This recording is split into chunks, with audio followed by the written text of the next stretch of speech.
Hey guys, good evening and welcome to Devbhoomi career point. कैसे हैं आप लोग? आशा करता हूँ आप सभी लोग स्वस्थ होंगे। काफ़ी अच्छी आपकी स्टडी चल रही होगी। तो देखिए, लगातार टेस्ट सीरीज चल रही है चैनल पे और आज शनिवार है और शनिवार को हम देखते हैं सामान्य अध्ययन टेस्ट सीरीज। ठीक है, और सामान्य अध्ययन टेस्ट सीरीज का आज पार्ट 78 है। लगातार हिंदी, उत्तराखंड जीके और सामान्य अध्ययन के टेस्ट सीरीज आपको दिए जाते हैं और ये टेस्ट सीरीज आपके आने वाले ग्रुप सी एग्जाम के लिए बहुत ज़्यादा बेनिफिशियल है, तो कोई भी सेशन आपका मिस नहीं होना चाहिए।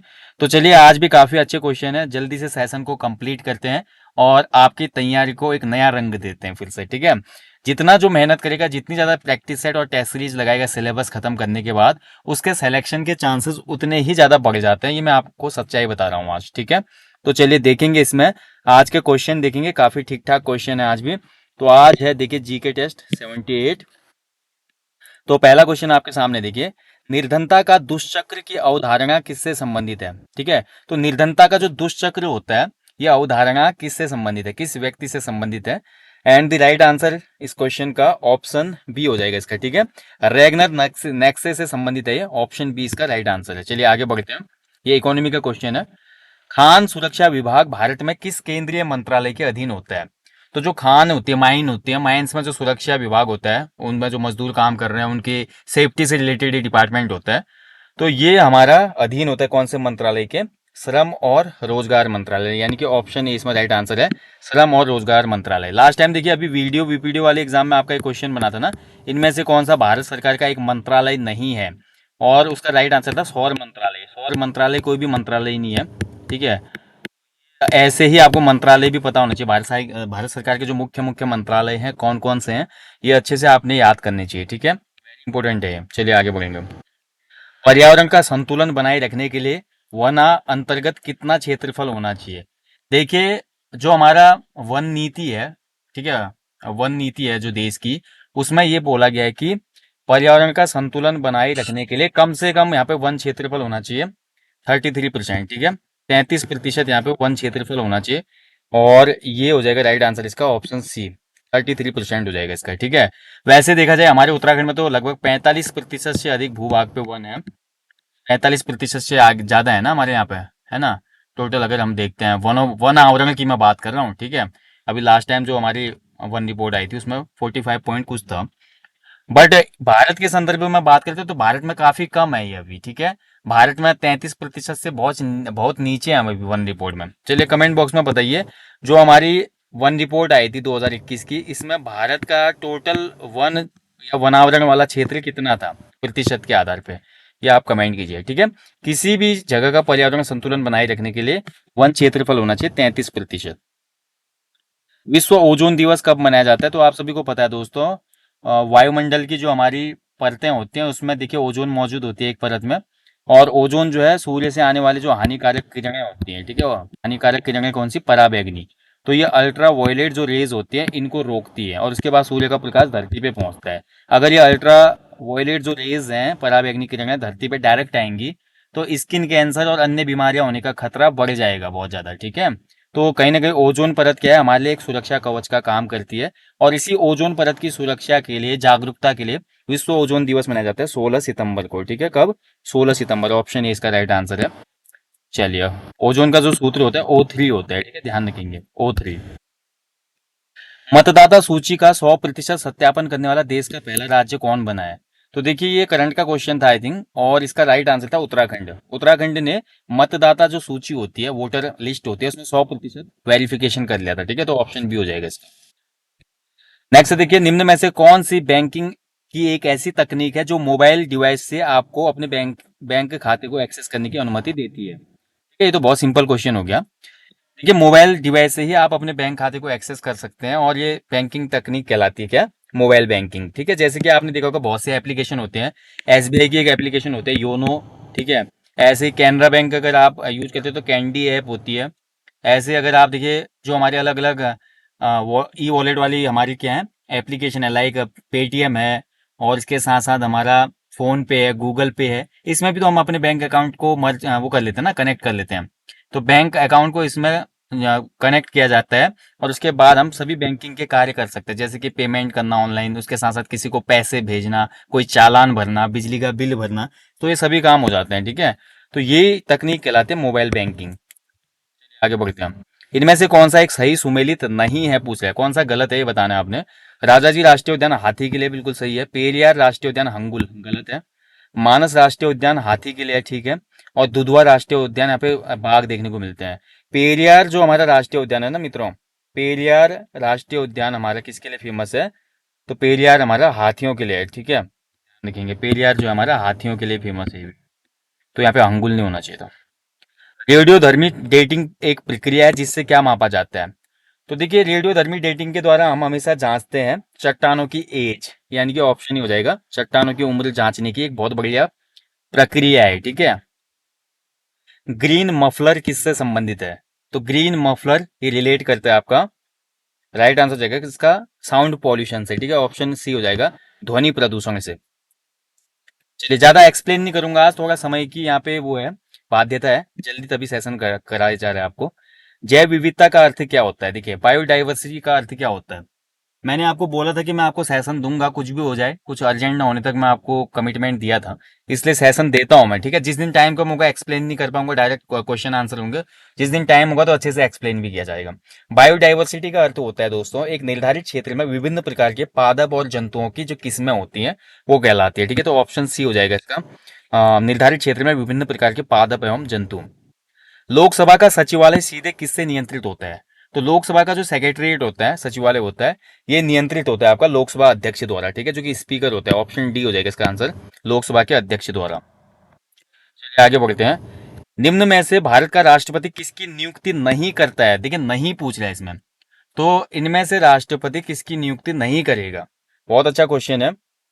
तो देखिए प्रधानमंत्री की करता है, राज्यपाल की करता है, मुख्य निर्वाचन आयुक्त की भी करते हैं राष्ट्रपति, बट उपराष्ट्रपति की नियुक्ति राष्ट्रपति नहीं करते। उपराष्ट्रपति का भी इलेक्शन होता है और इलेक्शन से प्रत्यक्ष तौर से ये चुने जाते हैं, ठीक है, उपराष्ट्रपति भी। और जबकि राष्ट्रपति का भी आपका एकल संक्रमण जो पद्धति से निर्वाचन होता है उसके द्वारा चुने जाते हैं, इस पे भी हमने बात की हुई है। और लेकिन उपराष्ट्रपति अपना त्यागपत्र राष्ट्रपति को देता है, लेकिन अपॉइंटेड राष्ट्रपति के द्वारा नहीं होता है, ठीक है, ध्यान रखेंगे इसका। इनमें से कौन सी चट्टान प्रणाली भारत में सबसे नवीनतम है, यानी कि सबसे नई है कौन सी चट्टान की प्रणाली, तो इसका राइट आंसर है 13 का आपका ऑप्शन गोंडवाना, ठीक है, डी राइट आंसर हो जाएगा। गोंडवाना जो चट्टान प्रणाली है ये नवीनतम है।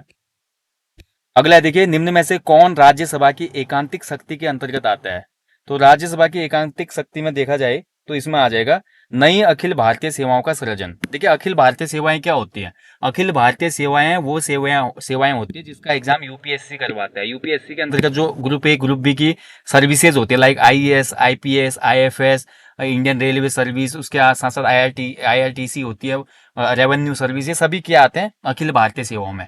अगर किसी भी प्रकार की नई अखिल भारतीय सेवा का सृजन करना हो, यानी कि नए पदों का सृजन करना हो, या मतलब बोल सकते हैं कि एक नए अलग से मतलब ज्वाइनिंग देनी हो, मतलब सिंपली बोलो कि वैकेंसी निकालनी हो किसी नई डिपार्टमेंट के लिए, ठीक है, अखिल भारतीय स्तर पर, तो ये हमेशा शक्ति किसके पास होती है, राज्यसभा के पास, ठीक है, ध्यान रखेंगे।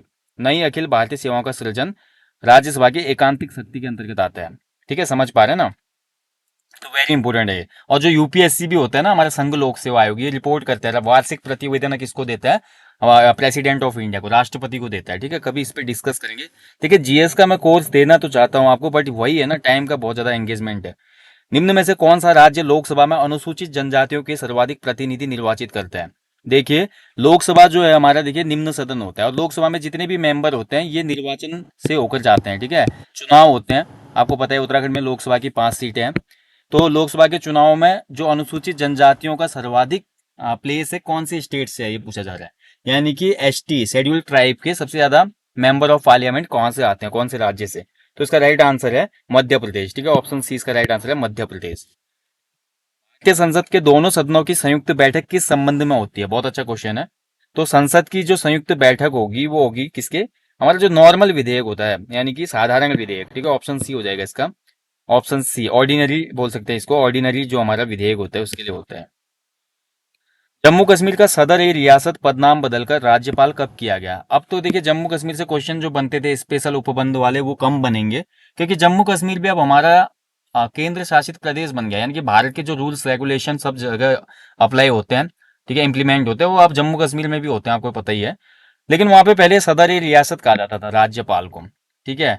और जो हमारा मुख्यमंत्री था मुख्यमंत्री को वजीर आजम ऐसे शब्द वहां पे यूज किए जाते थे, बट वो अब बंद कर दिया गया है। आपको पता है 2019 में कैसी ऐतिहासिक घटना हुई। और सदरी रियासत पदनाम बदल के जब राज्यपाल किया था पुराने जम्मू कश्मीर में ही, ये घटना थी आपकी कब की, 1957 की। ठीक है, ऑप्शन डी हो जाएगा इसका, 1957। भारतीय संविधान की 7वीं अनुसूची के अंतर्गत राज्य सूची में निम्न में से किसका उल्लेख है? तो 7वीं अनुसूची के अंतर्गत राज्य सूची में उल्लेख है आपका किसका?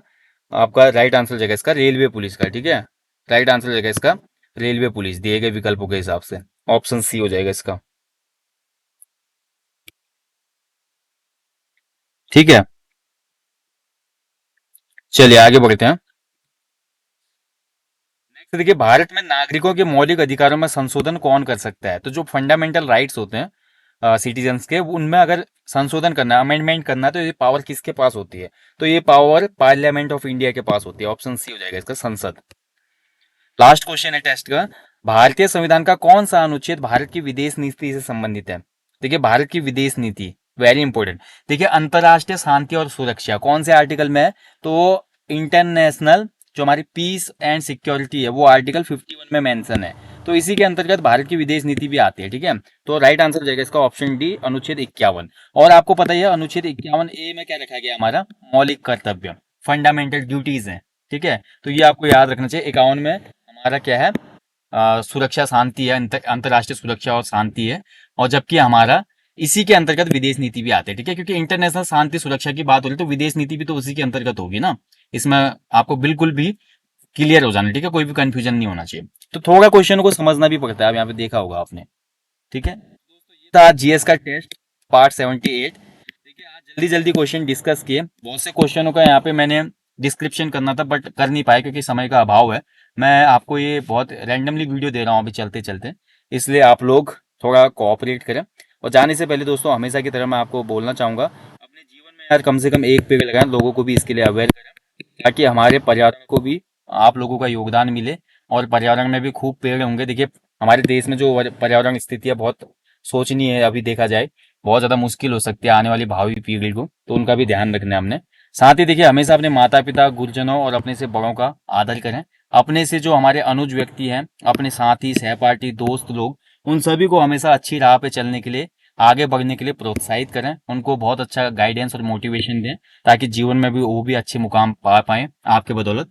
और आपको भी कहीं ना कहीं वो हमेशा याद रखें। ठीक है, क्योंकि देखिए दोस्तों, पैसा हर कोई कमाता है, आपका एक गाइडेंस किसी की जिंदगी बदल सकता है। आपका एक मोटिवेशन किसी डूबते हुए इंसान को सक्सेसफुल बना सकता है। बहुत बड़ी चीज होती है। अगर आप ये सब चीजें सीख लेते हैं, तो मान के चलिए आपसे बेहतर इंसान कोई नहीं है। सरकारी नौकरी पाना एक सर्वाइवल का बोल सकते हैं कि पार्ट है, बट एक बेहतर इंसान बनना इज बोल सकते हैं कि बहुत बड़ी चीज है। वो जो समझ जाता है वो बेस्ट है। ठीक है, चलिए मिलेंगे दोस्तों आपको जल्दी ही, मंडे के सेशन में मिलते हैं। तब तक आप लोग अच्छे से अपनी स्टडी करें, अपना ध्यान भी रखें। Thank you for watching. जय हिंद, जय देवभूमि, शुभ रात्रि।